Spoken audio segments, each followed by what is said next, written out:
ദൈവത്തിൻ്റെ അതിപരിശുദ്ധനാമം വാഴ്ത്തപ്പെടുമാറാകട്ടെ. ലൂക്കോസ് 1:37 ഇപ്രകാരം പറയുന്നു: ദൈവത്തിന് ഒരു കാര്യവും അസാധ്യമല്ലല്ലോ. ബൈബിൾ നാം പഠിക്കുമ്പോൾ ഉൽപ്പത്തി പുസ്തകം മുതൽ വെളിപാട് പുസ്തകം വരെ അനേകം പോസിറ്റീവ് വാക്യങ്ങൾ നിറഞ്ഞവയാണ്.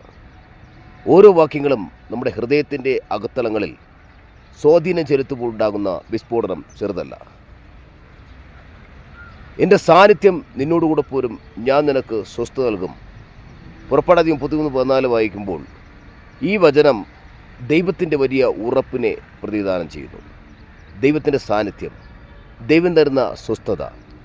അതുപോലെ തന്നെയാണ് നേരത്തെ പറയപ്പെട്ട വാക്യം: ദൈവത്തിന് ഒരു കാര്യം അസാധ്യമല്ലല്ലോ. സ്തോത്രം.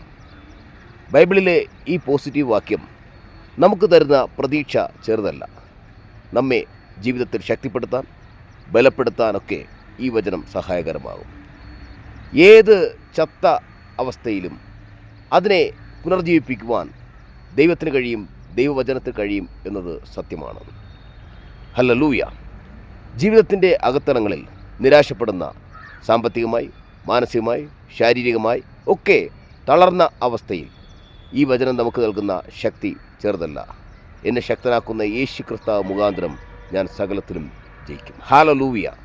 സ്തോത്രം. അപ്പോൾ ദൈവത്തിന് ഒരു കാര്യം അസാധ്യമല്ല. നമ്മുടെ വിഷയങ്ങൾ ദൈവസന്നിധിയിൽ കൊടുക്കുക. ദൈവം അതിന് വലിയൊരു പരിഹാരം തരും. വളരെയധികം പ്രതീക്ഷ നമുക്ക് തരും. വലിയ പ്രത്യാശ നമുക്ക് തരും.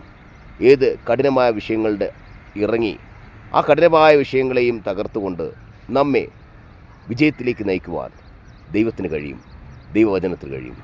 ലൂക്കോസ് സുവിശേഷം 1:37 മറിയുടെ ഉദരത്തിൽ ഹല്ലേലൂയ സ്തോത്രം കർത്താവ് ഭൂജാതനായത് അത്തരം ഒരു വാക്യത്തിലൂടെയാണ്.